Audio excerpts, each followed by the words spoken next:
What's going on, guys? Welcome back to this week's episode of Outside the Arena with Rob and Griff. I'm Griff and Senek, joined by my co-host Rob Goldberger, and we're back once again, another week in sports. A very fun time to be a sports fan. March Madness. We're down to the final two teams, the Kansas Jayhawks and the North Carolina Tar Heels. I believe the Tar Heels are the lowest ever seed at number 8 to be in the finals in the NCAA tournament, I believe. I think Kentucky, a few years ago, I believe, played UConn in the national championship game. I think 2014, and they were an 8 seed. And they were lower? I think they saw were something also that an 8 said seed. that UNC was the lowest. Maybe it was the second lowest, though. Regardless, a very, very memorable run for both teams. So we're going to talk about the recent few games. I don't think we've even touched on the Elite Eight too much, so maybe we'll go back. But, I mean, that's so far at this point, probably not. And then we're going to roll out our third mock draft. Obviously, the NFL draft is weeks away at this point, so we're going to be doing more and more mock drafts, probably close to every week. Maybe we'll take 1 week off, but I'd say most weeks until the NFL draft we'll do mock drafts. So we'll do our third mock drafts today. And then MLB opening day is on Thursday this week. Obviously, some bad news for my Mets this week. Jacob deGrom is probably going to be out 2.5 months or so.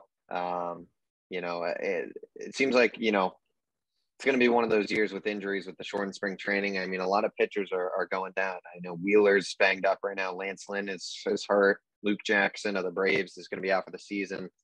So we'll see. But we'll talk some MLB, maybe make our division predictions for that, maybe talk some award predictions too. But we are going to start today off by talking about March Madness.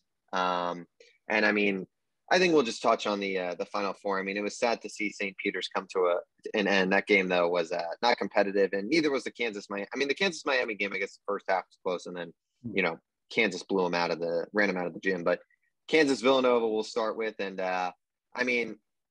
Villanova, obviously, playing a bit, without a man. They obviously suffered a key injury. I'm honestly forgetting his name right now. Justin Moore.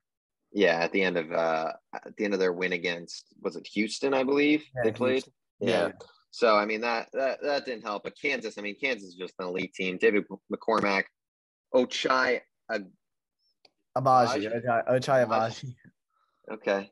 I didn't botch that one too bad. I mean, good games for them. Remy Martin, who's played really well in the tournament, really didn't do too much here, but, I mean, they didn't need help. Kansas was winning this game early, and they were in control for almost the entirety of this game. Yeah.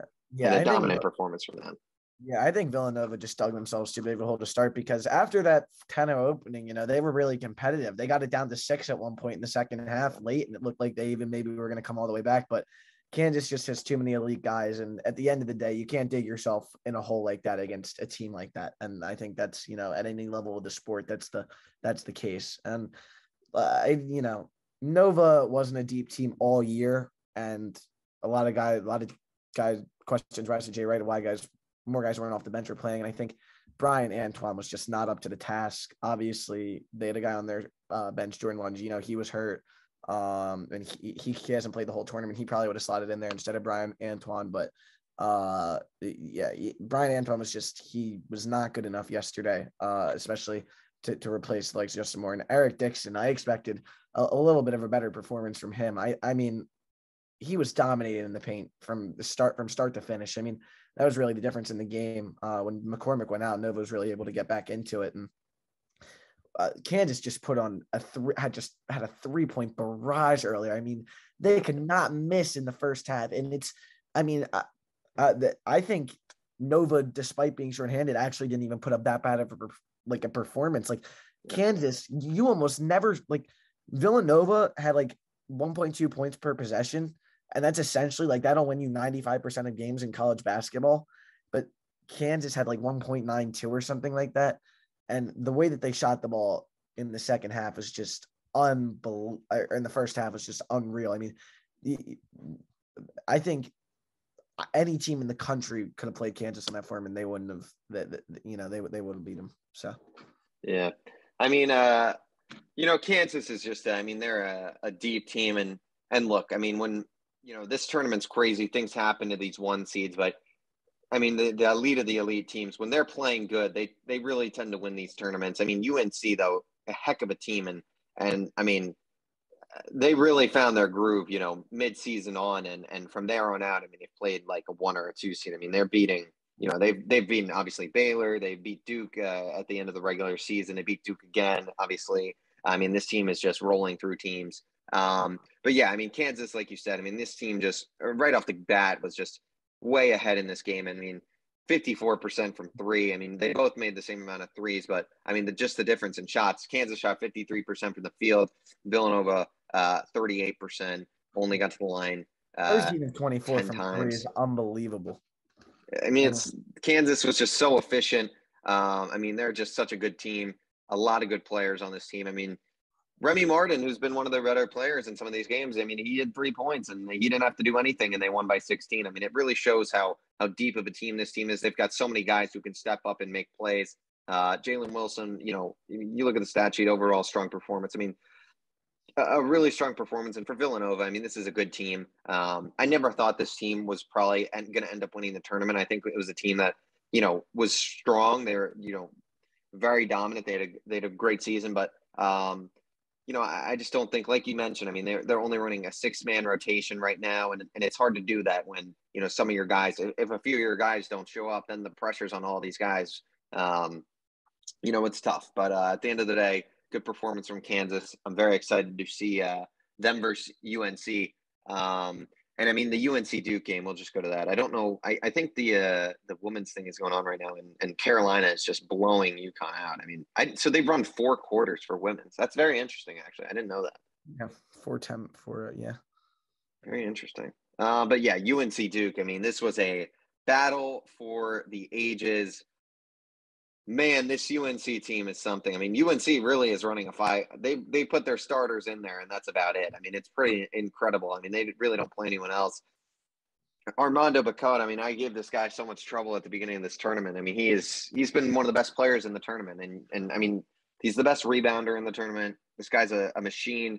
His free throw shooting's improved a little bit to my liking, which I know Armando's probably watching, so I know he hit the gym after I was on him, but he got right to the gym exactly, and shot 200 free throws. Yep. I mean, Caleb Love. I mean, this guy. I mean, I know some people.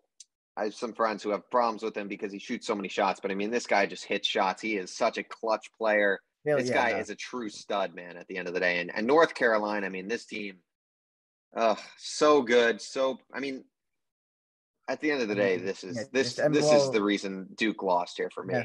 3-pointers and free throws. The fact that they only lost by 4 shooting like that, it's pretty impressive. Their free throw shooting at the end of the game was terrible. It wasn't good enough. Simple as it wasn't good enough. UNC hit their free throws at the end of the game and Duke didn't. And that's so often the story in college basketball. But I mean, Duke, but North Carolina is forever one up Duke. Can't get I don't think Duke can ever really recover from this. And look, I'm happy UNC won. I got to be honest. I'm kind of a Coach K Duke hater, if I'm going to be honest here. But it was a great game. I was expecting a great game. We got one. And listen, this UNC team, I give Puff Johnson his credit because he came in cold and nailed 2 tough free throws after Armando Bacot was hurt for a little bit in the second half. And like you said, Bacot really came back even though he fouled out. But Puff Johnson nailed those 2 clutch free throws. And I mean, Caleb Love just took over this game at a certain point. He shoots the ball a lot, but he also makes a lot of shots. So yeah. Look, this is the story of college basketball, having a tough shot maker. And UNC has 3 of them, and they shoot the 3 so much. I mean, they just like rain threes. They don't care if they're missing them, and that's their philosophy. And if they'll live by the 3 and die by the 3. And I think, like you said, the disparity in 3-point shooting was large. But yeah. Listen, disappointing for Duke, but it's so hard to win with that many freshmen in the tournament. It really is. I mean, Paulo Banchero, I think was probably the most complete, the best player on the floor. But maybe besides Caleb Love, but definitely on the Duke side of the ball. And he just, it's just so hard to win with freshmen in the tournament. And look, the bigs got into foul trouble early. Armando Bacot, they really could not deal with Armando Bacot early. I mean, he got both of those guys, they had 5 fouls between them 10 minutes into the game. And that was huge. And that's why, you got a little more of an experienced guy who's 2021 versus Mark Williams, who's, 18, 19. That's sort of what can happen. I mean, but great win for UNC. I mean, I think we're going to get an all-timer on Monday night. I mean, I think both of these teams are, well, obviously since the tournament, since the championship game, both these teams are scorching hot. I mean, there's just a lot of NBA talent on the floor, but can we go with our predictions now? Are we I want to just touch on one or two things, and then we can go into. I mean, this, like you said, I mean, this UNC team, and that's the thing about Duke basketball. It's like these Duke teams often really have majority freshmen, and a good amount of years UNC too. But recently, I mean, UNC's had a few down years recently. Obviously, Duke last year too. But I mean, Duke was always getting these top recruits that are just one and done. I mean, we've seen this so many years. Obviously, the Zion year, you had 3 freshmen. I mean, you have these guys, Trey Jones, who stayed a few years, Grayson Allen played a lot of years. So you have some of these guys that become staples of the program. But, I mean, like you said, I mean, they've got, you look at the list, I mean, Wendell Moore, AJ Griffin. I mean, these are all guys that are, they're just fleeing after a year. So, North Carolina, they've built, I mean, Brady Manick, this guy's gone through a full, evolution. He's like a Pokemon throughout his college experience. I mean, it's pretty funny to see the Oklahoma before pictures and then where he's at now looking like. Funny guy. I stumbled upon his TikTok actually today on my For You page. He's got some funny content on there. Check him out. But, I mean, he has been incredible in this tournament. Baycut, like you said, I mean, this guy's a stud. Leaky Black, such an elite defender. Caleb Love and RJ Davis are just – I mean, this UNC team, and this is where it's so interesting – I mean, it's that starting 5. As long as they're in the game, it's tough to beat them. But the thing is, I mean, Puff Johnson obviously came in and was huge, but we saw against that Baylor game, once one of those 5 go out, it's a lot different of a team. You can start to kind of, figure things out, get them in sticky situations. And Baylor almost really did. I mean, they came back from 25 down. They almost won that game. Well, I mean, Brady, man, I mean, there's a reason they came back down. No, but I understand, but that's what I'm saying. That's my point. Like one of these 5 guys, I mean, if they're in there, everything's going good. But as soon as one of those guys goes out, it's a completely different situation. Obviously, they were able to hold down when Baycut was out, but I mean, that's the key for Kansas. You just got to get them in foul trouble early because this team, it's not one that likes to put a lot of guys in there. And I mean, none of these college teams in the tournament really do. But, I mean, they really are intending to play their starters the entire time. Whereas Kansas, they've got Remy Martin off the bench. They've got other guys. So, with that, let me pull up the UNC Kansas tomorrow night, 9:20 p.m. That's a frustrating start time on the East Coast, honestly. I wish it was a little earlier. Why couldn't they do 8 or 7:30 even? But 9:20 start, North Carolina, Kansas. What do you think, Rob? What do you got winning? I'm going to go with Kansas Jayhawks here. I think they're the best team in the country. I think they've definitely had the easiest path, maybe in championship history to get to this game. I mean, who have they played? Villanova, Creighton, Providence, Miami. I'm not really moved, but I'm still. That's so bad. Yeah, a little underwhelming. Yeah, I mean, the best team they've beaten was Villanova without probably their second best player. So. I'm not, they don't really have that many impressive wins. Well, it's a real challenge they got on their hands. This will be the toughest, the best team they played for sure. Kansas, they beat the best teams all regular season. I think they really were the best team in the country almost the entire regular season from start to finish. This is a team, they had a little slip up at the end, but this is a team that is unreal. They dominated the Big 12 tournament. They are truly the hottest team in the country. They have something like 12 wins in a row at this point. I mean, I think like Kansas. Like we talk about the NBA guys on UNC's team, but like Kansas has like a lot of, I mean, Ochai Agbaji is like, he's the X factor because if he plays like he did against Nova, you're going to see, I think a Kansas blowout here. He couldn't miss from 3. He shot 6 or 6 from 3. I think, this is going to be a close game. I think both these teams are early. I think Kansas is just too good. I think they've been so consistent all year. And I think, Kansas really's got to get this one because I don't know if you know this, Griff, but they have 5 pending level 1 violations about to be levied against them for the basketball program. So they're about to lose their postseason eligibility at some point in the near future. So I'm sure they're going to be going for this one pretty hard. So they're not going to be able to play in the tournament soon? I think they're waiting to decide like their punishment or like if they're going to, internally punish them. But I think Kansas, they've been the best team all year from start to finish. They've been the most consistent team all year from start to finish, besides Gonzaga. But, we know what happened to them. So I'm going to go with Carolina here.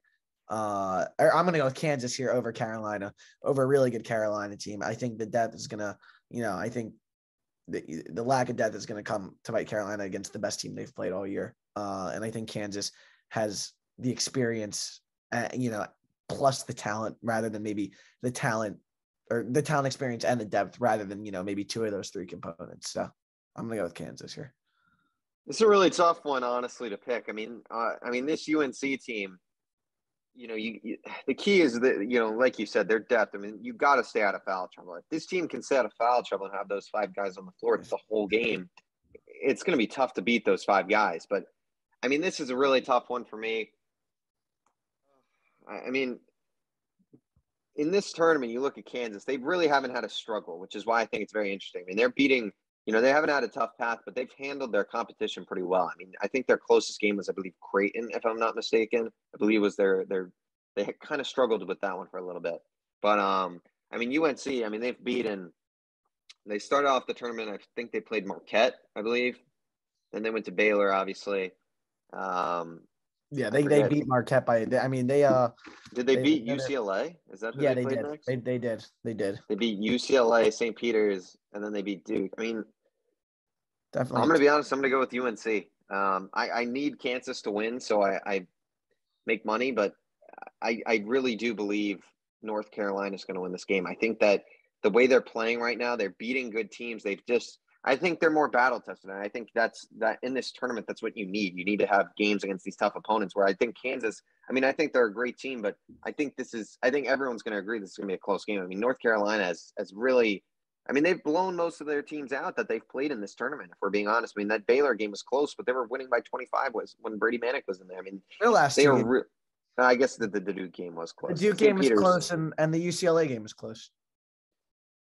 That's true. But, I mean, North Carolina, I mean, they almost blew Baylor, St. Peter's, obviously. I mean, who knows? But, I mean, I think this team they've won close games. And I guess that's what I'm trying to say, and I'm botching it, is that this team's played in close games. They've played competitive games, in this tournament. And Kansas hasn't. And I'm not saying Kansas can't win close games. Obviously, this team, I agree with you. They're probably the best team in the country. But I think UNC's just got that edge right now. I think they've got the momentum. I think the way those guards are playing, Caleb Love's playing, he's just playing unreal. I just think it's going to be hard to stop him. I think Kansas, I mean, I just think North Carolina has more X factors. And I think as long as Bakett's playing and is healthy and is able to play most of the game, they'll win this game. But if Bakett or whatever, Bacote, whatever you want to call it. Baycott, Jesus. If Baycott, is hurt or he only plays 20 minutes, the Kansas Jayhawks will win this game convincingly. That's the whole reason. I'm definitely interested to see the status of that Baycott ankle for sure, because we know we know he's gonna play. We know he's gonna play, but yes. Yeah. How much can he play? What level will he be playing at? It's a big if. And I mean, he did come back into the Duke game, which I think makes me feel all right about it. And he was okay while he was in there. So yeah, I'm gonna go UNC. I think they got the momentum. Isn't it crazy that Kentucky went into Kansas and beat them by 25 somehow, and they lost to St. Peter's? How does that happen? St. Peter's, man. They played well, man. Kentucky, man. Kentucky.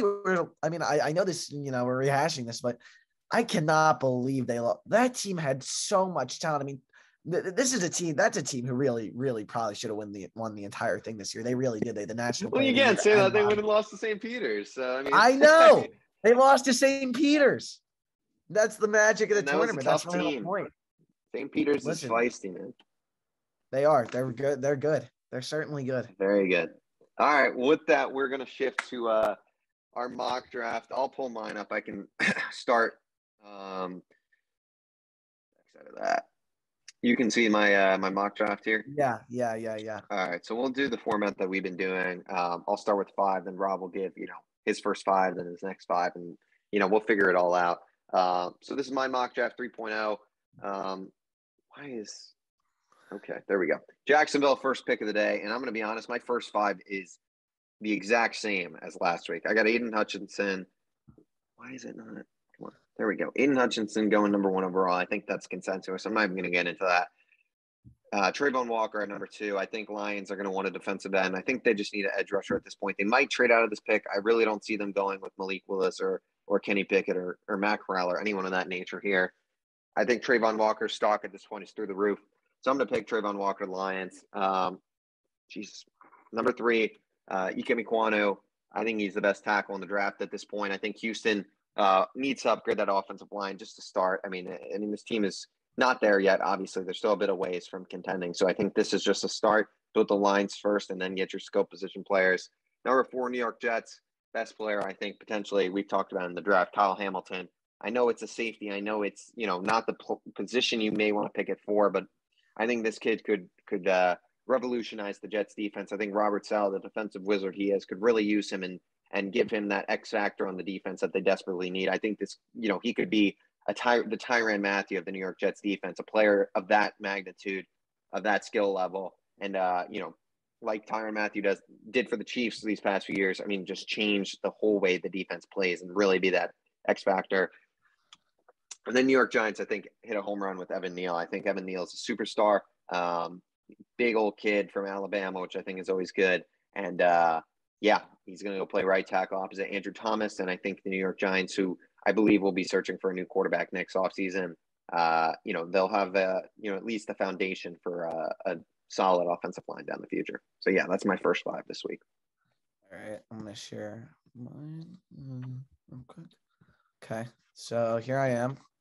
And you can see my top 5 laid out here. I got Hutchinson at 1 like you. And you know what, Griff? I went back and forth on this pick. And we can disregard last week's mock. That was a little weird, but I just think as the draft gets nearer and nearer, like QB teams start to convince themselves they need QBs rise. I think his stock could even rise further. And I agree with you about Trayvon Walker. I think his stock is through the roof, even though I don't have him in the top 5 here. I have him soon after, don't worry. But I think I really see the Lions taking Malik Willis. I think there's a high chance they won't, but I think teams just start to convince themselves they need quarterbacks as we get closer to the draft. And then at 3, I'm going to have Ikem Ekwonu here. I think that's pretty clear that's going to be their pick if he falls to them. I think they need that franchise tackle. I think he's going to be the guy at 3. And then I think I do have an addition to the secondary, just like you do, Griff, but I have a little bit of a different one. I have him on Gardner here. I think,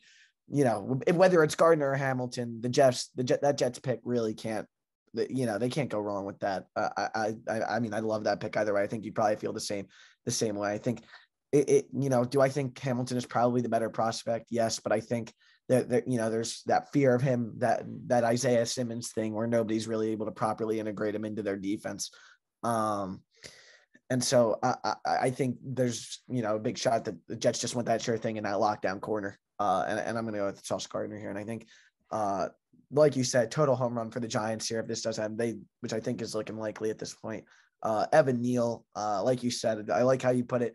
Big guy from Alabama usually bodes well in the NFL. Except for Alex Leatherwood. That did not. Except for Alex. But he went way too high. Way too high. But yeah, Evan Neal here for me. And at 6, sort of for the same reasoning that I have Malik Willis at 2. I think the Panthers, I think Matt Rule especially, I talked about it earlier. I think Matt Rule knows he sort of needs this season. And I'm not sure he's going to be able to trust himself to start Sam Darnold out there and, maybe a job, maybe career in the NFL saving season. And I think he'd even rather go with a rookie for that than a guy who, I know you used to be a fan, Griff, but I think a guy who just has proved that he doesn't have it, what it takes to be a top Sam Darnold. 15. Yeah, Sam Darnold. Yeah, he's awful. He sucks. I believe. Yeah. Would you? Sorry, you just froze. Am I good now? Is it good now? Can you hear me? Sorry, you froze. I got he sucked. No, he froze. I got he. Can you sucked. hear me now? Is it good now? Yeah, you're all good. Okay. Now. Yeah, I said he sucks. He's nothing good. Yeah, definitely not a guy who's shown what it takes to lead team plus. And here is where I have Trayvon Walker for the New York Giants. I think this is an absolute home run for the Giants here, getting these guys at 5 and 7. I think, his stock is through the roof, and I think top 7. I think, if these other teams wanted edge rushers, he'd be going higher here. And I think behind Hutchinson, he's going to be the number 2 edge rusher taken in the draft. But I think this is more about the picks for the other teams than it is, an indictment on Trevon Walker, who could very well go at number 2. And I think that's the spot he's going to go if the Lions decide not to opt for a quarterback or trade out of that pick. So I'm going to go with Trevon Walker at 7 here. And then I think the Falcons need a wide receiver. So I think Garrett Wilson, has sort of staked out his claim as I've seen a lot of Garrett Wilson Falcons connections recently, and I think he's going to be the guy that they go for at 8. OSU sort of becoming wide receiver U over there a little bit. Scary Terry, a couple other guys, Curtis Samuel. Smith and Jigma next year too. He's going to be good. Yeah. He's a great 13. They got more too. They got 337 and 3 touchdowns in that Rose Bowl. That's pretty crazy. I'm scared for when they play Northwestern next year. That's going to be a nightmare. Oh man. Yeah. Jesus. Your heart's going to be torn. It's going to be a blowout. We'll be honest here. Northwestern's not going to. I was going to say might have a better shot in basketball, but probably not even. So, all right, we'll go with number 9. I think there's a good shot. I think the Seahawks are just going to try to rebuild, and I think they might just take I think they're going to try to build through the trenches here, and I think Charles Cross will be the guy at 9. I think, these 3 offensive tackles, none of them are getting out of the top 10. Such an important – I think it's such an important position. Obviously, I don't mean to state the obvious, but it's, maybe the second most important position in football. And I think, if the Seahawks really want to see what Drew Lock has, which is increasingly looking like the plan, we'll see. We'll see if they end up making a move for one of the quarterbacks out there, whether that be in the draft or maybe, Baker Mayfield, who seems to be not too happy that he's stuck in Cleveland right now. We don't know what's going. That situation is kind of crazy out there too. So I'll go with Charles Cross here. And then I think the Jets are going to go with a wide receiver here. I think I had it last week too, I believe, or maybe I had him going to the Giants, but I think Drake London is going to be the pick here for the Jets. And I think it's a great pick for the Jets. I think he's an NFL wide, going to be a really good NFL wide receiver. He's got the traits. I think, let's see what Zach Wilson's got. Clearly, I think this is just a pick to help Zach Wilson out. And they're just they need him. They need a weapon for him out there to see what he's like. So yeah, definitely. All right. I'm gonna pull mine up. You all good on the other end? Yeah, I got everything. All right. Very interesting. Carolina at number 6. I, for the past few weeks here, have gone offensive tackle. Last week here, I had Charles Cross. I'm caving in this week, and I'm going for a quarterback for Carolina. I think they need a quarterback. I agree with you. I think Sam Darnold's just not the guy. I think if Evan Neal or Kwanu fell here, I think that would be their pick. I don't think they'd pass up on one of those 2 guys. But I do believe those 2 guys are in a different tier than the Charles Crosses, the Trevor Penning, the Bernard Ryman's of the world. Right. So I'm going to go Malik Willis. I think it's a good pick here for Carolina. And my next pick, I have a trade. I think Seattle here is going to move up 2 spots with the New York Giants, and I think they're going to go with Kenny Pickett, the quarterback of Pittsburgh here.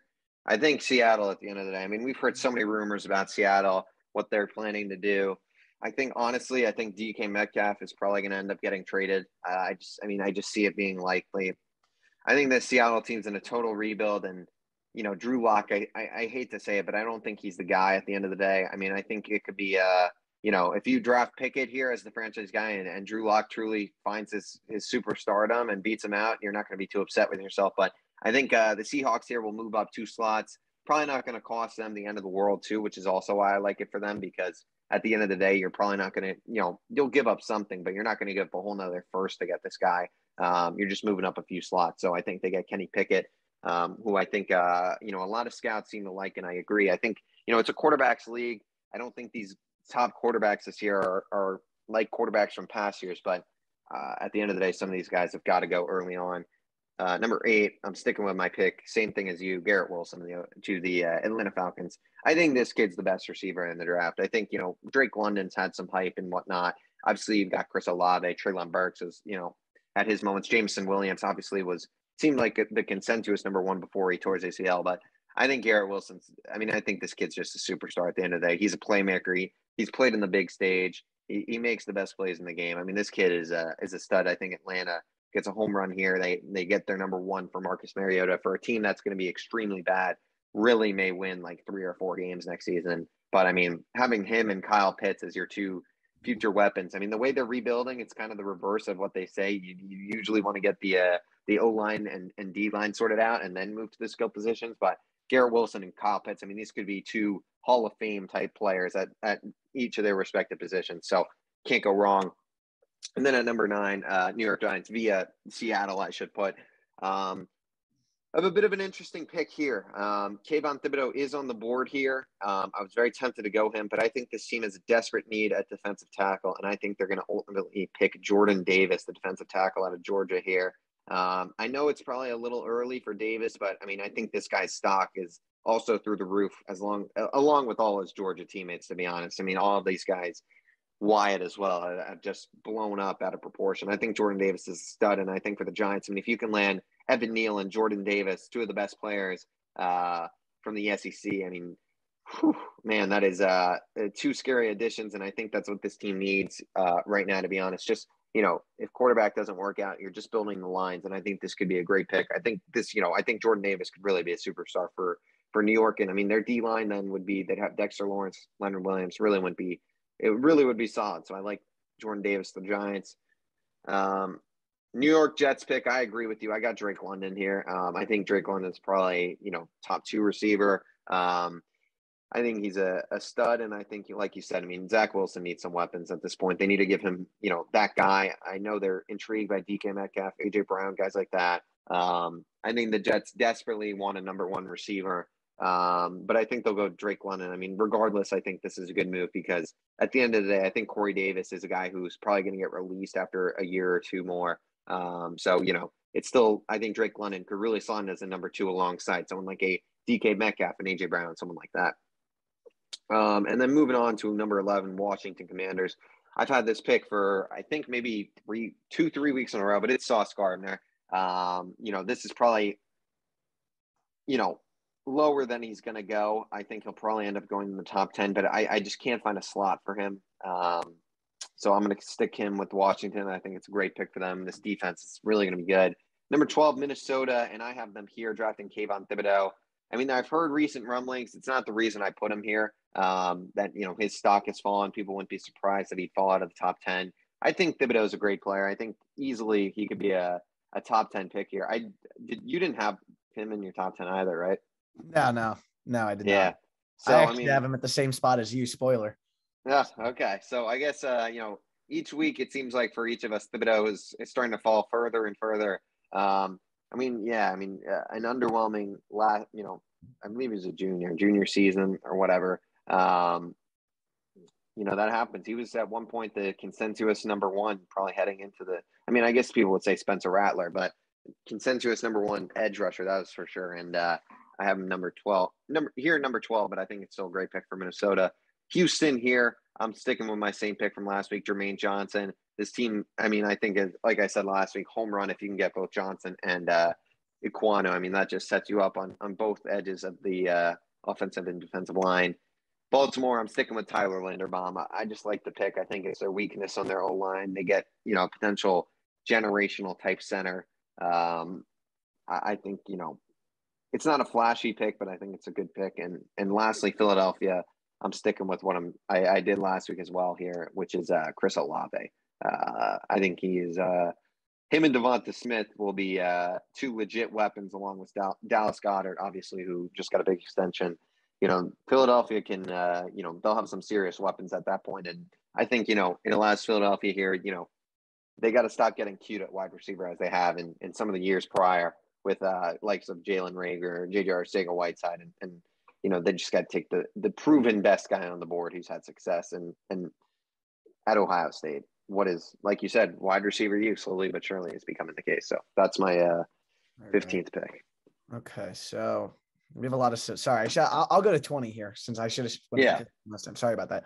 So I got Kyle Hamilton in 11 here. Oh, so I didn't even realize you had Hamilton out of the top 10. Wow. So we kind of had the same thing with like Gardner and Hamilton switched to the point where like I just think there are going to be teams in the top 10 who are scared of like this Isaiah Simmons thing. Not that I agree with it, and I'm sure there could definitely be a trade up here from a team to get Kyle Hamilton, but I think Washington I think they'll be pretty happy with that. Another young addition to that great defense. And I think that, they do need a little secondary help back there for sure. I think any team will be lucky to get him. But like you said, I think Thibodeau, the Vikings will feel like they've hit another home run. I mean, obviously Justin Jefferson a couple of years ago sort of fell to them when they weren't expecting it.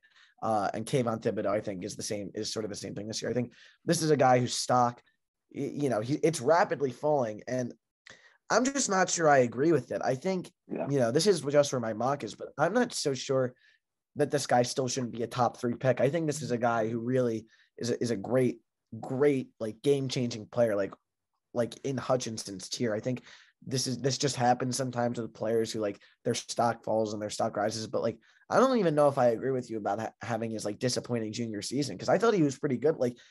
I think he destroyed offensive tackles. He looked good. Like he was just hurt, I think, and I think that's what are scaring the most problem. teams. But I think the Vikings are they need an edge here, and I think will be more than thrilled to come out with Kayvon Thibodeau at 12. And then I think, like you said, I have Jermaine Johnson here too as well. I think this is almost really the perfect pick for the Texans, building like you said, you want to build, I think, the best possible team that you can. They have a quarterback to evaluate too. And, maybe they weren't expecting that to see, David Mills developing into a serious quarterback prospect, that they may need to evaluate. And I think, getting, like you said, building through the trenches with maybe a young quarterback is the way that they're going to go to approach this. And they need an edge rusher. And if they don't go with one in the top 5, I think, Johnson or Thibodeau, if they're there, is going to be definitely the pick. And I have the Baltimore Ravens going for defense here. I have, Derek Stingley Jr. sort of seems like mid-teens is going to end up being the landing spot for him at this point. His draft stock fluctuated greatly. At one point, you could even see him making as low as the early 20s, but I think it sort of rebounded back to that, high mid-teen or low mid-teens area. And I think Ravens need a corner. Like they do need, some offensive line help up there, but I think they need a corner as well. And I think this is another team that will be thrilled. I think Stingley, how I felt about Stingley throughout this whole process. I still think he's elite. I still think he's a case for CB1. And I think these are 2 teams, the Vikings and the Ravens, that are going to be thrilled with the guys that dropped them. And I agree with you here. I think don't overthink it. They need another wide receiver. I get, going wide receiver 3, round 1, 3 years in a row isn't a great process, but man, I mean, Olave and Devontae Smith could be something serious next year. I mean, if I understand Jalen Hurts is throwing him the ball, but he's good enough to at least get the ball to him, unlike some other quarterbacks. I mean, I think Olave and Smith could cause a lot of problems. And like you said, don't overthink it. Olave is the best wide receiver, in my opinion, left on the board. He doesn't have that injury concern like Jameson Williams does, and I think he's been elite for years at wide receiver at this point. So yeah. And then I'm going to go with Devontae Wyatt actually. And I think he might be picked ahead of Jordan Davis here, just out of that fear that Jordan, as you can see, I have him coming at the next pick. I think, the Chargers and the Eagles will actually be happy with either of these guys. I think Chargers made a signing, like I mentioned on last week's podcast, but they still needed interior defensive line help, as do the Eagles greatly. They re-signed Fletcher Cox as well, but they still really need that, especially for the future.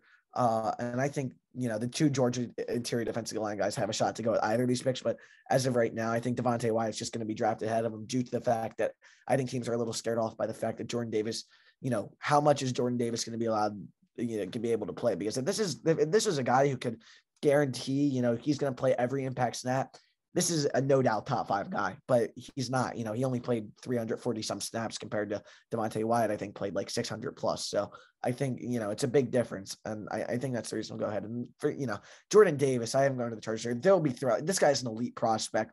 I think obviously the biggest question is just can he stay? Can he stay on the field in important moments? Can he stay on the field for 3 downs? And I think that's the biggest question to be answered. And if he can, this guy's going to become one of the best defensive linemen in the league very, very quickly, and makes that Chargers defense much, even scarier than it already is. So, I think for sure. And then I got the New Orleans Saints taking Jameson Williams here. I think they need wide receiver help. I think they can wait a year, maybe, especially with Dennis. I don't think they're really in win now mode, especially after, really losing out on Deshaun Watson sweepstakes. So I'm going to go Jameson Williams here. I think he's going to have time to recover and, get back to his true form here. And I think it's going to be a perfect fit in New Orleans there. And, he's a deep ball guy and, Jameis is there for two more years, hypothetically. So even if he comes back, at the end of this year, I think, you're going to be seeing a lot of deep balls called. So I think this is going to be another good pick. And then I think the Eagles are going to end up going with some secondary help at the end of with their last pick. I think that in free agency for maybe a corner to play opposite Slay. Obviously, I think they're not going to end up bringing back Steve Nelson. I think, Slay's even getting up there in age a little bit. I think Trent McDuffie is going to be, they're going to bank on him to be the cornerback of the future. And I think it's going to be a good pick. They haven't picked, really prioritized that corner position in the first round, in a while. So I think it'll be a good pick and I'd be happy with it. And I think this is a guy who could even go in the top 15 with the way teams have been hyping up. I wouldn't really understand any teams picking him over Derek Stingley Jr., but I could definitely see it being possible. And I think the Steelers, this is another team that's going to be really happy that a prospect fell to them. And I think Trevor Penning is going to be the pick for the Pittsburgh Steelers at 20. I think they need a tackle. And it looks like their plan truly, although I have some different plans. I think that the Pittsburgh Steelers are going to take Trevor Penning to draft a young quarterback or to protect a young quarterback is what I'll say. And little trade up you got cooking up? Maybe cheeky little trade up later. We'll see. But I got Trevor Penning here for right now. I think, they're going to, like I said, I mean, yeah, it's almost hard to evaluate these offensive tackles. You take the best ones available. And, I think Trevor Penning is like the Steelers are not going to get one of those top, I think, five offensive tackles will go past, without leaving the first round without one of those five guys. So, yeah, then I'll toss it back over to you, Griff. All right. We have a lot of similar type stuff. I mean, people will think we collaborated. Talked about this before. We did not. Number 16. I agree with you. I think Philly's got to go for corner help, and I think Derek Stingley here would be an absolute delight for them to land Stingley and Olave. Like you said, I mean Stingley, he's really since that freshman season, it's been downhill for him. He was like you said, considered a top 3 prospect or so for a long time, and then this year it's just not been that. It hasn't been that kind to him. So 16th overall, I mean, still he's going to get a nice signing bonus, get the money, but we'll see if he can turn it around in the NFL. Number 17, I got the Chargers going here, and I mean a home run pick here. I think Charles Cross. I mean, this was a guy who I had at 6 last week. I think he's probably still going to go in the top 10. I kind of just mixed it around this week for fun because I felt like I was just going to do the same mock draft again if I didn't mix some things up. So I got Charles Cross going here. I mean, he is a stud tackle. I think he's going to go way before this, but I think the Chargers, I mean, pairing him with Slater, you got Lindsley on the O-line. I mean, Jesus, this team is going to be if Charles Cross somehow does make it to this pick, which I'd say is probably like a 5% chance. Whew, I mean, geez, that's really going to be a scary Chargers team. I mean, I really think this Chargers team could win the Super Bowl next season, the way they're looking. And Charles Cross would just patch that right tackle slot perfectly for them. Yeah. So I'd go Charles Cross here. New Orleans, I agree with you here. I think they're going to go with Mr. Jameson Williams. This week, it seems like his stock has kind of shot back up a little bit. I've heard a lot of things about him. People think he's really explosive. Obviously, we saw what he did in college. This kid was, the number 1 receiver before that injury. Unfortunately, it happened, but at the end of the day, this kid's still going in the top 20 for me. I think New Orleans, like you said, perfect spot. They're a team that they're in a really bad division, but they're not going to be competing seriously next year. I think New Orleans really needs to just take a step back and figure out who are the pieces on that team for the future, because this year, I mean, they just lost Marcus Williams. You just lost Teron Armstead. So you really are starting to lose a lot of guys. And, you're still close to the Drew Brees retirement. It just seems like this team is they're not at the rebuild stage, but they really are not going to contend seriously with this team. But I think Jameson Williams, could just be the explosive wide receiver of the future there. I think they need to move on from Michael Thomas as well. I mean, I don't know if it's going to happen, but we haven't seen him on the field in, over a year now. So Michael Thomas, man, I mean, you got to hope that he's going to be what he was when he was healthy in that record-setting year, but most likely not. Number 19, Philly. I had this pick at 16 last week. I believe it's Devin Lloyd. I still believe the Eagles could use some help at linebacker. I think Devin Lloyd's a pretty good player, so I think it's a good pick. And then number 20 here, I also do have Trevor Penning to protect a young quarterback as well. I think Trevor Penning is a very good young offensive tackle. And I can see the thing's lagging a little bit, but no, didn't mean to do that. Can you hear me now? My Wi-Fi is giving me some trouble. Now you're good. Okay, but yeah, Trevor Penning, I think, is a great player. He really is, and like you said, I think Pittsburgh is going to take a tackle here to protect a certain young quarterback. Moving on, I'm only going to do the top 5 here. I wish that maybe I'll just do next week the full slides instead of this last sheet. But number 21, I'm sticking with Trent McDuffie to New England. I think it's just a pick that makes sense. They did sign Malcolm Butler, though, so maybe they wouldn't go corner, but I'm sticking with it.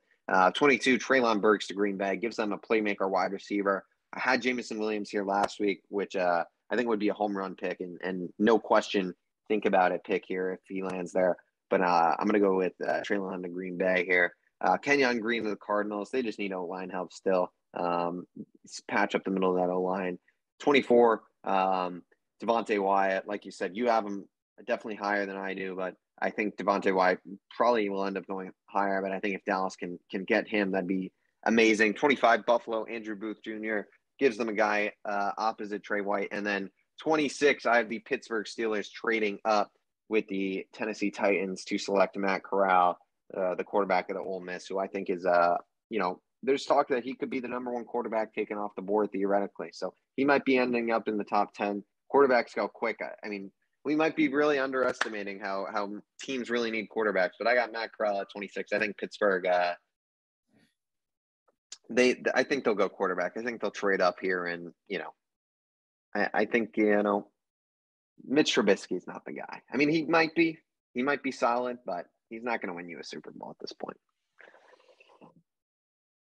All right, let me get mine. And just fair warning. So I actually have the same pick as you for Green Bay. I have Burks, but when I was filtering like the wide receiver section, I hit Dotson by accident. So that should say Burks instead of Dotson. But yeah, I have Zion Johnson at for the Patriots. I had the same pick last week.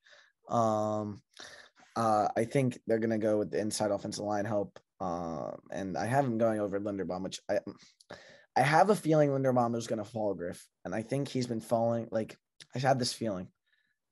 So I have Burks here instead of Dotson. Sorry. When I was filtering out the wide receivers, everybody, sorry. So when you go to pick it, I picked Burks, Dotson rather than Burks, but it should say Burks there.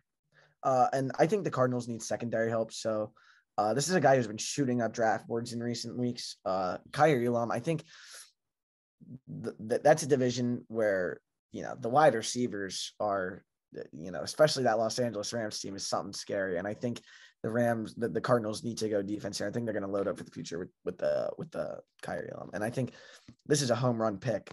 Absolutely, for the Dallas Cowboys. George Karlaftis, I think they need an edge rusher. Obviously, they were unable to bring back Randy Gregory after it really looked like they were going to be able to. And I mean, we don't know what happened there exactly, but sort of just snaked them for Denver, I believe, at the last minute, right? Yeah, Denver. So I'm going to go George Karlaftis here. And Andrew Booth, I think I'm going to have Andrew Booth at 25 to the Bills. I think this is another team that just needs a corner. And I think what you're seeing is corners are going to start to go fast towards the middle 8 portion of this at the end of this first round. It's so fun. I feel like on a lot of contending teams, we sort of just say they're a corner away or this and that. I mean, obviously the Buffalo Bills, Trey White was hurt last year, but they've sort of been lacking, that guy to play across from it. I think Andrew Booth Jr. is going to be that guy. They've tried Levi Wallace in the past. That hasn't worked out too well. So yeah. And then I got the Titans going with Devin Lloyd here from Utah. And I think the Tennessee is almost really choreographed that they're taking a linebacker, really. I believe, and I think like Devin Lloyd, if he's there, that is a complete home run for the Tennessee Titans. So yeah, in this drive, I'm silencing you. So like I said, there's a trade here. And I have the Pittsburgh Steelers trading into the slot. I know it says Tampa Bay Buccaneers. I can't really affect it otherwise. I'm sorry about that. But this is the Pittsburgh Steelers trading up into this first round. I'm not sure exactly what the compensation would be, but probably not too hefty, as they'd just be trading back and sort of back into the end of the first round, probably a second rounder or something of the sorts in a future draft. And I think Desmond Ridder is going to be the guy over Corral here, to be honest. I think he by far is, like, from what I've seen, is the most pro-ready guy. He's the most ready guy to step in day one and lead an offense. And I think that's what the Steelers are going to want. I think that's what Mike Tomlin wants. And I think, this is a classic contending move from the Buccaneers to sort of trade out of the first round, sort of maybe stockpile some future assets. So the Green Bay Packers here, they're going to I'm just going to go to the end here, if that's cool. Yeah, you just go to the end. Yeah.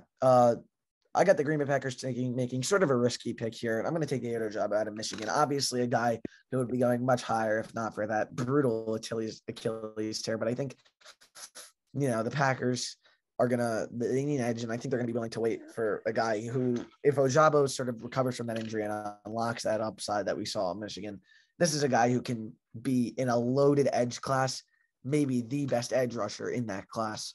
And I think, it's going to be really interesting to see how he recovers from a brutal injury. But Packers, I think this pick they're going to make. And I think we talked about it last week, but with one of these two picks, the Kansas City Chiefs absolutely have to take a wide receiver.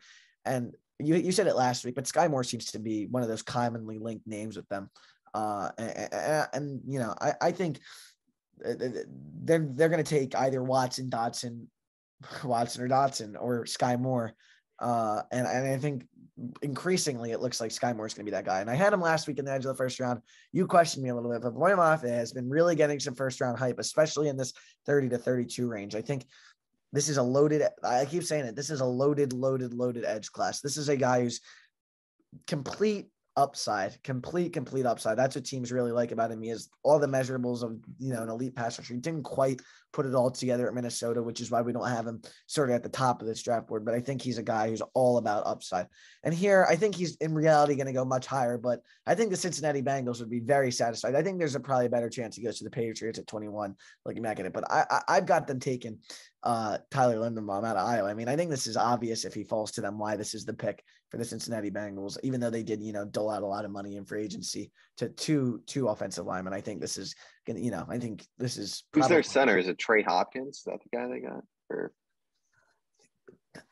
he can play any position on that interior line, though. Well, I know they signed Kappa, so he's not going to play on the left side. But I think I'll look it up. We need I know they signed Kappa and Lyle Collins. Ted Karras right now. Yeah, and Jackson Carman is their left guard. Have you ever heard of him?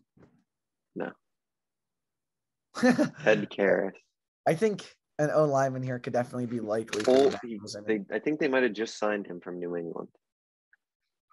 Karras, I think that might be right. I think the what's it called? Their left guard though, right? Or Jackson Carman is a second round pick last year. So he probably will start. I think they'd still take Linderbaum if he's there. I think definitely. I'm not disagreeing with their pick. I'm just wondering who they have right now. All right. And I'm gonna have one there. And I think Lions need help everywhere, but especially in the back end of that secondary, which is just god awful, one of the worst in football last year. And I think Lewis is another guy on that Georgia defense who really, I mean, he was one of their sort of, I don't know if this makes sense, but he was like one of their like college play. Like he was like the playmaker on that defense. Like he was the guy who made it all tick. And he was one of those guys who during the actual season, maybe he wasn't getting as much hype as some of the guys the stars up front, but he's a guy who's equally as important to that defense, and he can really quarterback a defense like really nobody else in this draft. And I think, the Lions, I don't have them coming out of this first round with a quarterback, but I think obviously they're going to be picking near the top of that first round or near the top of that second round. And I think if Matt Corral is there, I think that's going to be the guy that they're going to end up going with, but they could easily go with the quarterback at the end of this, at this last pick, but I'm going to have them going with Lewis Cine here. So yeah. Nice. All right. I'll close out the draft and then we'll talk a little MLB and wrap this up. All right, so I got Karlaftis going to Tampa Bay. He's a guy who, I think you've linked him with Dallas and teams like that in the past. I'm gonna, I'm a little further down each week. It seems I have him going to Tampa Bay, which I think would be a great spot for them. They could use some youth at edge rusher. I know they took Joe Tyron, and then he added something in his last name. I think it was probably there. I'm sorry, I didn't want to be disrespectful, but I think he was drafted as like Joe Tyron, or I don't know. But I'm trying to say who they picked last year, but we'll move on. Joe Tryon. He was pretty good last year, though. Joe Tryon. He was good.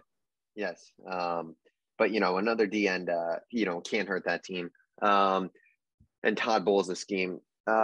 Green Bay, I agree. We'll go David Ojabo. I think, Ojabo, honestly, like it just depends on the team, because if there's a team out there that really doesn't care and they really just want to edge rusher and they want to take the risk, David Ojabo could go stay in the top 20, but maybe at the edge of the 19, 18 range. I mean, one of those teams, maybe they pull the plug. Maybe the Eagles pull the plug on David Ojabo and say it's worth the risk. At the end of the day, we have 3 first-round picks. If this guy works out, he's a top 10 talent, no doubt. So, I could see him going.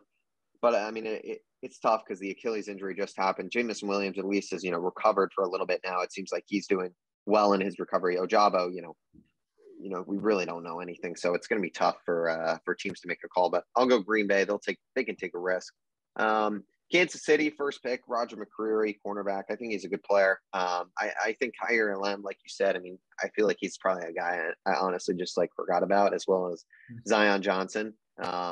But I mean, I like mixing it up at the back end of this draft, because the back end of this draft, what I've learned about covering the draft these past years, it always looks completely different from what this looks like. I mean, if we're being honest here, Andrew Booth Jr., McCreary, Jan Dotson, these guys are probably all going in the second round, just because of, I mean, at this spot with these contending teams, they usually just find their guy that they like and they pick them no matter what. So it usually doesn't end up being like best guy available or best fit. It kind of gets weird at the back here.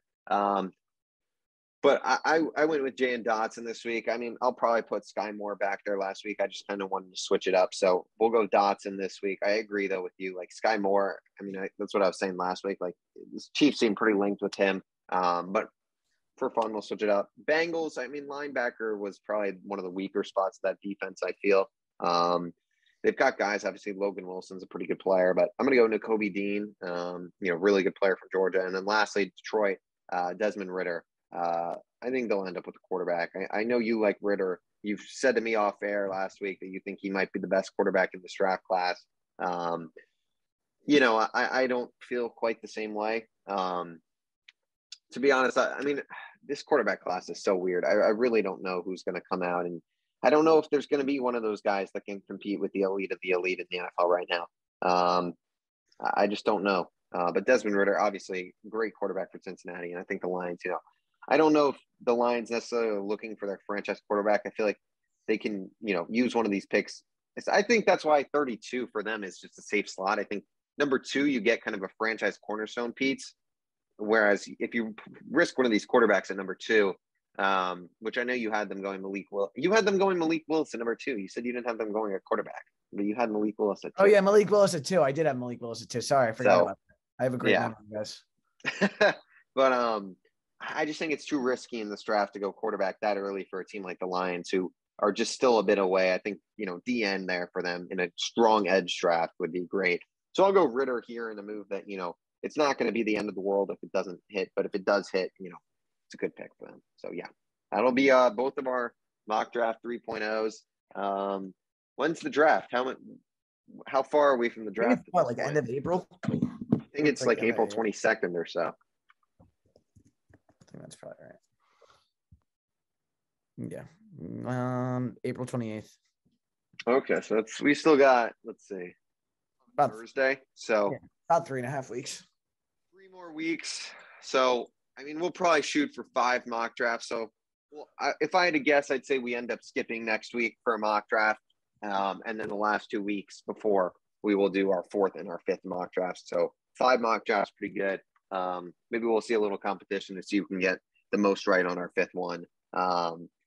Put some money in there. Why not? All right. Well, with that, it's been an hour or so, but I do want to talk some MLB because we are both big MLB fans. So opening day starts on Thursday, so it'd be really a shame if we didn't talk about the MLB Yeah. here. Obviously, NBA playoffs start in a week or two, so Yeah. 2 weeks. obviously March Madness, and we got the draft. So I mean, there's so much Great, stuff going great on right sports. now. Great time to be It's sports. very good sports, but obviously MLB opening day is coming up, and with that, some predictions. We're just gonna go division by division here. I haven't even thought about this. This is No, just yeah. straight off the dome. Mhm. We haven't really prepared for this, so we'll start with the AL East. Who do you got as your division winner?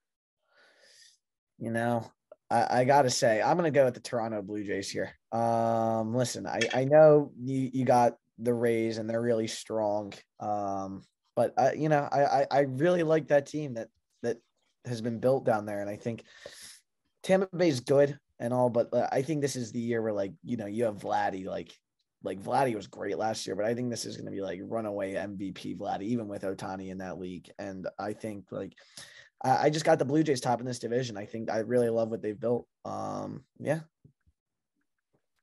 I'm just writing it down so we can keep track For sure. all the playoffs and whatnot. I'm going to agree with you, though. I think the Toronto Blue Jays right now are the team to be in that division. Obviously, I believe they missed the playoffs last year, but this team, I mean, they've just got so much. 92 wins. Yeah, this team is just so much talent. They've got now Matt Chapman, obviously, who I think Matt Chapman, his bat, I think he's in a spot where he doesn't need to be the guy I think he needed to be in Oakland, if that makes sense, where in Toronto, they've got guys like George Springer, Teoscar Hernandez, obviously Vladdy Guerrero, Bo Bichette, guys like that who, obviously are the main, offensive producers on that offense. So I think he's in a spot where if he can, average necessarily for him, it's never been his strong suit, but he's not necessarily there to hit for average. If he can just hit some bombs and play some killer defense, that would be fantastic for them. And like you said, I think Vladdy is just, a sensational player. I think George Springer will probably be healthier this year. He was really good when he was healthy for them. Just was a nightmare.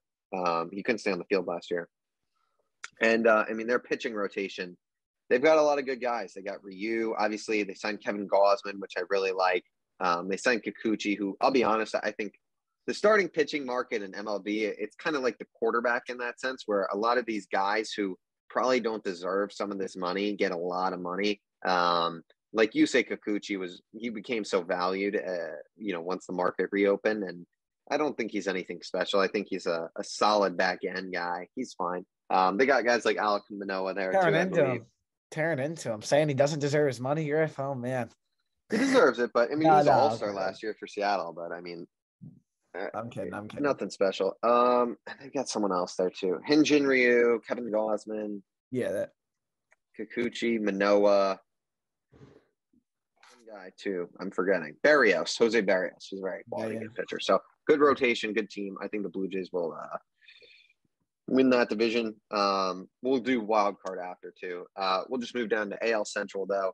I feel like this is pretty easy, even with the Lance Lynn injury. I'm going to go with the White Sox. I think that team is stacked. I mean, they've made some weird moves recently, I'll be honest. I mean, trading Kimbrel for AJ Pollock. And now Garrett Crochet's out for the season. Lance Lynn's going to be out for 4 weeks. So things aren't going well. But, I mean, you've got essentially – I mean, the Minnesota Twins, I guess, are attempting pick all of a sudden. I mean, they had a really good offseason, but Byron Buxton has been killing the ball. If Byron Buxton is on the field, which it's not going to happen, but if he has like 508 at bats, that guy could be the MVP. I know, but I'm just saying, just imagine with me. Him and Correa together. You could almost call him the Jacob deGrom of center fielders. No, he's not quite that good. Not quite that good. Yeah, but I mean, he's killing it. I mean, he could be really good, but I'll go White Sox. I mean, I still think that lineup, Luis Robert is going to have a good year. That team is the team to beat in that division. That's for sure. Yeah, I think that's obvious. I don't really think much more needs to be said. But I guess, it's always good when, we slam teams for trying not to compete. So a good for the for trying to compete. I mean, yeah. The Guardians are an embarrassment in that division. I mean, the Royals and Tigers, the Tigers at least went out and the Tigers signed some guys. So you can't be mad at them. Yeah, the Royals are, Bobby Witt's coming up, Torkelson for the I mean, there's a lot of young talent in that division. It's going to be a fun, they've got good prospects coming up. So it's not like the division's going to be, I mean, a few years, there's going to be some really good players in there. So it's just really weak right now. You know, I like with the I'll move to the AL West here. But Yeah. like, you know, I like the Angels and all, and I like the Mariners, but I don't really see anyone dethroning the Astros for that NL West title or for that AL. Sorry, throwing it back 20 years. That not even 15 years. That AL West title. So, yeah, I'm gonna go with the Astros here for the same reason as always. I think, you know, Verlander back. I think the producers will continue to produce. Like, if I don't really have any other way to say it, and I think, you know, that they're going to run away with that division again this year. So yeah, got the Astros too or not? Let's see. I do not. You got the Angels? I'm going to buy. No, I do not. I've got the Seattle Mariners in the division. I'm going to buy into the hype. I mean, I really believe this Mariners team has had a really good offseason. I mean, I think their young talent is through the roof. I mean, Jared Kelenic, I mean, he had a really bad rookie season, a historically bad rookie season, to be honest, which it was good to see as a Mets fan because, I mean, as much, I really don't want to wish anyone bad success, but, I mean, I would love to see that guy turn out to be a bust just because of all the crap that I've heard over this Diaz-Cano trade. I mean, even having Cano right now is just a negative. But, I mean, he's bound to be better. They trade for Jesse Winker. They've got, you know, they signed Robbie Ray. They've got these guys, and I don't even know. I'm trying to talk myself into it, but I can't even pick them right now, if I'm being honest. I don't even know, though. Like, I don't believe in the Astros, if I'm being honest. I don't believe in them. I think the Astros are going to have a down year. I don't believe that starting pitching is that's a bold prediction, I guess, huh? I don't believe that starting pitching is going to hold up to its own. Lance McCullers, it sounds like he's going to be out for a while. JV's coming off Tommy John. I mean, who knows what's going to happen? They've got a lot of young guys. I mean, that lineup's good. They've got a lot of talent, but I'm going to stick with the Mariners. Screw it. Why not? We'll have fun with it. And, you know, it's crazy. The Los Angeles Angels, man. I mean, they are wasting some of the great – in MLB's top 100, which I'm not saying the network's rankings are good or whatever. But the Los Angeles Angels have the two best players in baseball. If you have the two best players in baseball, you should be a World Series contender. And this team hasn't made the playoffs in – Mike Trout has made the playoffs once. I mean, it's disgusting. I think it's honestly the most – I mean, it's crazy because I don't know if it's the owner because their payroll I don't think is that high, but it's, like, not terrible. But, like, Billy Epler, who was the GM of, you know, the Angels for a while, you know, clearly couldn't build a winner, but now he's with the Mets and, you know, seems like he's done a fine job if he's given money. I mean, that team – I mean, they've signed a bunch of guys. They signed Pujols. They signed – obviously, they've got Rendon. They have Jared Walsh, David Fletcher. I mean, they signed Syndergaard. They have Iglesias. I mean, this is a make or break year for the Angels, and I still don't believe their pitching is probably going to be good enough to get them in the playoffs. I don't believe that starting rotation. I agree. It's too many what ifs. I mean, you're banking on Noah Syndergaard to go out there and be a Cy Young winner. He hasn't pitched in 2 years. Oh my God! All right, let's do the wild card teams. The Angels are definitely probably the most frustrating team in the sport. And in the sport, I mean, like, I think it's probably the worst. Like, they're gonna have to do a documentary on this. I think, like, yeah, easily. I mean, dude, you have Shohei Ohtani, who is the face of the sport at this point, and Mike Trout, who, yeah, I mean, Mike Trout's been hurt these past few years, though, and that is, you know, maybe they're a different story if Mike Trout's on the field. And Rendon was bad last year. I mean, if Mike Trout is healthy this year and Rendon's back to himself, and this team still doesn't make the playoffs. Oh my God! I mean, have they just not developed any? I don't get it. Like, have they not developed any starting pitchers for the past 10 seasons? Yeah. Like, yeah, I mean, and it's not like they're a team who's not unwilling to spend money. Like, they spend money. It's just like all on position players, though, which I think is the problem. Right, they're not willing. I mean, they just gave Noah Syndergaard $21 million, like you said, to become as much as I don't love to become a pitcher. He was to become a pitcher he hasn't realistically been since like Obama was president. So like 2016, Noah Syndergaard in 2019 was not that good. Like, he had like a 4 ERA or so. Right, like that's what they're hoping from. No, he wasn't good. Like, that's what they're hoping from. Like, all right, 2016 I think was the year he was like a top 5 Cy Young or so. Yeah, we can move to. You want to move to wild card? Yeah, AL wild card. What do you think? Yeah. Give me your 3 AL wild card. I'll go with Mariners, Rays, Yanks. Mariners, Rays, Yanks. I'm gonna go Rays. I'll put the Yanks. I can't hate on them that much. This Not last the team is interesting. Stros? Not the Stros, really? I think I got to put the Stros in there. But the Boston Red Sox are good, but Chris Sale is going to They're be good. banged They're up good. right now. I'll go with the Astros. I think the AL is kind of concrete for what's going to happen in terms of the playoffs. All right, moving on to the NL East. All right. It's going to pay me to say this. Got to go with the Braves. I'm sorry. I got to go with the Braves. They're getting Acuna back. I mean, look, they're getting guys back. They have, this is a strong, strong team. A lot of the talk this offseason, I guess in the beginning, it's sort of more shifted to the Braves, I guess, in recent weeks. But, after the Phils got out and spent big this offseason, obviously the Mets spent a lot of money early this offseason. It's been on those guys, but obviously that 861 deal for Olsen. I think 168 deal for Olsen after that trade. They're losing Freddie. Just Freeman, keep robbing guys. This is a team. Yeah, I don't know who's negotiating. They must, drug the guys before they go in there to negotiate. But yeah, look, good signing. The deal might be the worst deal I've ever seen. I get these guys are coming from foreign nations and they have right, but they're really poor. Regardless, hold out for 2 more years. For 35 or something. Yeah, no, yeah, that's inexcusable. But yeah, look, this is a team we know. Griff and I have talked about in the past that this is a team that can do a lot because they have their best players. Essentially, they're paying their best players no money. Like in that they aren't. They're paying their best players like utility guys. It's simple at like not utility guys. I guess that's an exact. You guys know what I mean. For still listening at this. I believe the Braves probably pay like Acuna, Matt Olson, and Ozzie Albies combined less per year than the Mets are going to pay Max Scherzer potentially. It's just absurd. It's absurd. It's great business, but and for that reason, the Braves are going to be able to compete for at least until. For the duration of those contracts, they're going to be able to compete with the best. And that's unfortunate for us as Phils and Mets fans, but is what it is. And I'm going to take them to win this division again this year, unfortunately. And, unfortunately. I got to pick the Braves. I can't pick the Mets because Jacob deGrom is going to be out for 2.5 months. I think the Mets are going to compete. I think, but it's just like this is the thing that frustrates me about the New York Mets is the guys they have, they're just overpaying. Robinson Cano's contract, they're getting screwed on. Obviously, I honestly, this Robinson Cano contract bothers you so much. This, it's probably the worst. It's just so frustrating. Look, it's just dead money. We don't need him. Look, if he contributes, great. But he's going to be splitting time at DH this year. We just don't need him, and it's $20 million that we could spend so many other places, but it is what it is.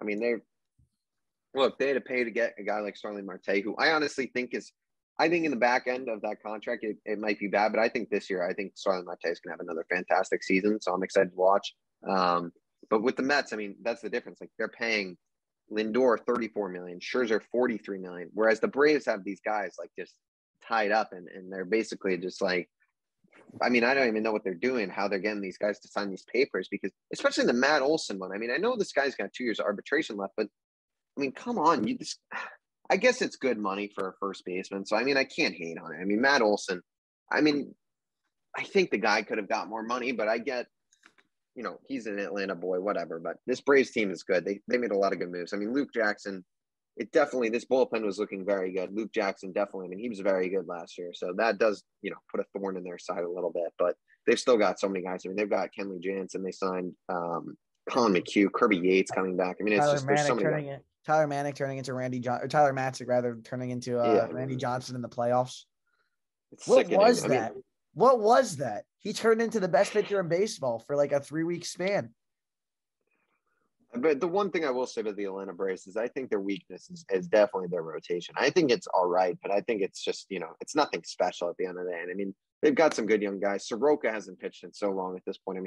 He was, a Cy Young top 3 guy, I feel like at one point, if I'm not, or maybe he was. No, yeah, he was top 3. He was, I think. Yeah. I couldn't remember if it was that or Rookie of the Year, but Mike Soroka was very good, but who knows what to expect. You got Ian Anderson there. You've got, Max Fried, who's very good. It's so frustrating. I'm done talking about the Braves. We need to move on. Yeah. I just went on a rant there. NL them. Central. I mean, a 2-team race here between the Brewers and the Cardinals, and I feel like we'll both say who we think is going to win this division. I think we'll be. I'm going to go with the Cardinals here. Yeah, I'm in agreement. Obviously, 2-team race here. Cubs have made some steps, in the gesture that they want to compete sometime in the near future. That seems to sort of be like their current stance. I think Seiya Suzuki might be really good, though. I think he could be a superstar. He's ripping the ball right now. That 570 contract might end up looking like a steal for sure. Yeah. But yeah, it's really good in Japan too. I mean, I don't know why these teams just don't pay up on some of these guys. And then luckily for the other 3 teams in the division, and I guess 2 this year we'll talk about, you just have 2 complete disasters at the bottom of this division who don't want to win. Let's call it what it is. Who don't want to win. These are teams. Here's the weekly Pittsburgh Pirates. No. I'll tell you, these are teams that don't want to win. The A's are actively trying to get to the 30th to the lowest. There's a race. And this just brings me to my ultimate point is that we need a salary floor in baseball. And I think it's far too long and it'll never be implemented because you need to get these 30 assholes running the teams to agree on it, and they won't. And it's it won't happen. A's is so embarrassing. But the game, the game and the parity of Major League Baseball would be much stronger. A lot of people talk about introducing a salary cap, this, that, for the teams like the Dodgers and the Yankees and the Red Sox who like to spend. Maybe even less of the Red Sox, but I guess the Dodgers and the Yankees. But the Mets too. The Cohen tax. I mean, it's named after him at this point. And the Mets now, in recent months. But what would really be far more beneficial for the game is a salary floor, and I think that's definitely you have 3 teams right now, four teams who are trying to lose. And it's not trying to lose in the sense that a team is trying to tank, because in the NBA, you have a team. Who are your 4 teams? The Pirates, the Reds, Guardians, A's. Guardians too. But the Guardians, they haven't even shed salary. They just were a low salary. They always just dump guys though once they're near. But that's my point. They won't pay. A guy will be too good and they won't pay him. And at least they've been in the World Series recently. Fair. They've done better than the Pirates have been bad for a while. No, I mean, the Pirates, I guess it's a little unfair to put. And the Reds have really been. When have the Reds been actual contenders? Well, do you remember when we went to the Hall of Fame and their best items were bobbleheads of nobody? I probably still have them. Yeah. And we yeah. We didn't even know who the guy was. Yeah, no, I still have it. I have mine it somewhere. Yes, it's somewhere in my house. But yeah, these are teams that are not trying to win. And hold on, sorry, one sec. I think these are teams that sorry about that. These are teams that are not trying to win, and I think that's clear. And I think it makes it easier for the Brewers and the Cardinals at the top of this division. I'm really, split between these 2 teams. I'm going to go with the Cardinals. Obviously, they went on that insane hot streak last year. It's crazy how Major League Baseball works. Going to 17 game winning streak at the end of the year? Something like that, yeah. 17 game winning streak at the end of the year, and your season's over after 9 innings like this. Crazy. But yeah, I think the Cardinals are going to continue that momentum. They're going to win this division, but it really, for me, I don't know why, but that got you. That got you, Griff. You got me on that. That got you. But yeah, I'll go. I think it's also because it's 10 o'clock. I'm just no, definitely No, look, late night pod. Good God. Look, so yeah, I'll go with the Cardinals here, but definitely could see either of those 2 coming out on top. Yeah, good defensive team, and they've got. I mean, Flaherty's banged up. Flaherty's always banged up, but they got solid pitching and good guys in the bullpen. This is a long ass podcast. So NL West. It's the Los Angeles Dodgers, the World Series favorites. This team, one of the greatest lineups I've ever seen. The rotation is interesting. We'll see what happens with Trevor Bauer. They've obviously got Buehler, Urias, Kershaw, a very good rotation. The back end, though, they've got a lot of depth. They've got Heaney, Tyler Anderson, and they've got guys in the bullpen. Obviously, they traded for Kimbrel. They got Corey Knebel's Philly. They got Tommy Kaline coming back mid-year, I believe. So Dodgers will win the division. Do you even want to talk about them, or you just want to move on to the wild card teams? Yeah, I mean, it's clear who's going to win this division, in my opinion. So I'll go with the Dodgers. No Giants this, but maybe the Giants come back and Look, I think the Giants are going to be good again this year, but who's competing with that Dodgers team? That's a fucking joke. I mean, I understand they lost in the playoffs. They won 103 games. No, they won 97 games last year and added Freddie Freeman. Lose a lot though, realistically. Like Scherzer went out, Seager, they lost Jansen, so they did lose. But I mean, at the end of the day, I mean, Trey Turner is one of the best shortstops in baseball. Justin Turner's elite. Freddie Freeman, arguably. Max Muncy. Cody Bellinger sucks though. Cody Bellinger is just straight garbage at this point. He had the clutchest hit of their season last year, to be fair. Listen, we'll see. You got to feel for Cody Bellinger though. Both of these two guys who were MVP candidates. I mean, Yelich, yep. It's crazy, and that's why. At least Yelich got the money though. Yelich got the bag, bro. He did. Unfortunate for Cody Bellinger. I mean, it's crazy that. I mean, look, you've heard a lot of things about this guy. Cody Bellinger literally has cost himself hundreds of millions of dollars. You feel bad for him because it's like he doesn't even know what he did. You listen to these interviews, and he's just like, I don't know what happened. Mental. It's all mental. It's crazy. It's such a crazy hard sport, man. It really is. Yeah. All right, wild card teams. I mean, I know we're both going to have our teams in there, but who do you have for the NL wild card? I'm between three teams. I'm between four teams right now because I really want to get my guys in there. So I'm going to go with the Mets. I'm going to go with the Mets. I'm going to go with the Phils just because I can't not put them in there. And that lineup, I think, might be a little too good. The cute little Phillies getting in, finally. Hey, Griff, when was the last time the Mets won the World Series? I mean, geez. We have the same number. We've had this argument before. We do, but I mean, ours is a little more. We both got dose. I was alive for mine. To be fair. But I have better remembrance at the time my team was in the World Series and in the playoffs. That's fair. I mean, it didn't result in anything. I mean, it didn't. Hey, we had 2015 was mad, and we went in 2016. 2019 was a fun year too. Like at least we've had some fun years. So Griff, you're admitting that you liked the Wilpon era?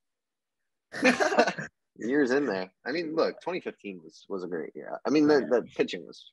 Yeah. I mean, look, Phils and Mets have both been not great. We're both in bad. We both have been in bad situations for a while now, but we're both hoping to get out of it this year. I mean, the Mets got in like it was a Mickey Mouse type. Like they just found their way. Like you want to Cespedes like carried that team, and the starting pitching was good too.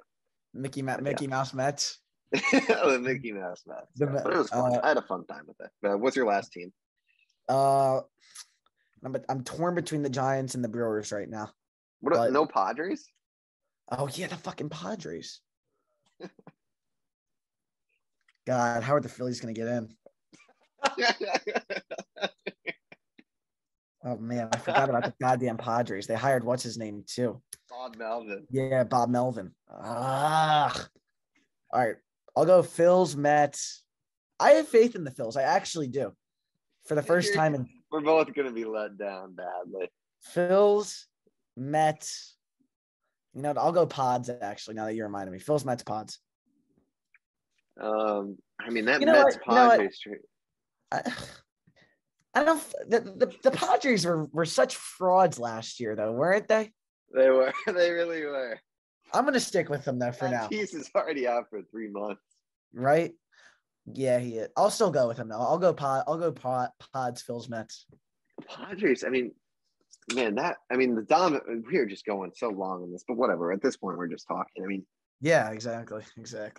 I mean, honestly, I don't even want to, I'll give my playoff teams. We'll continue our discussion at this point. I think off the air almost, so it doesn't take so long to download. But I'm gonna go with Mets for the playoffs, and then it gets tricky. I'm gonna go with the Brewers because I feel like they're in such a bad division. They're gonna have so many free wins, and that rotation I think is just gonna get them in. I don't think they'll do anything in the playoffs. I think lineup is so god awful. It's just not that good, but I mean that rotation and being in a bad division, I think they'll squeak their way in there. I'm between. I can't put the Giants in, man. I think that year just went perfectly for them, and I mean I think that some of those pitchers are going to be worse, and those positional players cannot play as good. So I'm between the Phils and the Padres here. I'm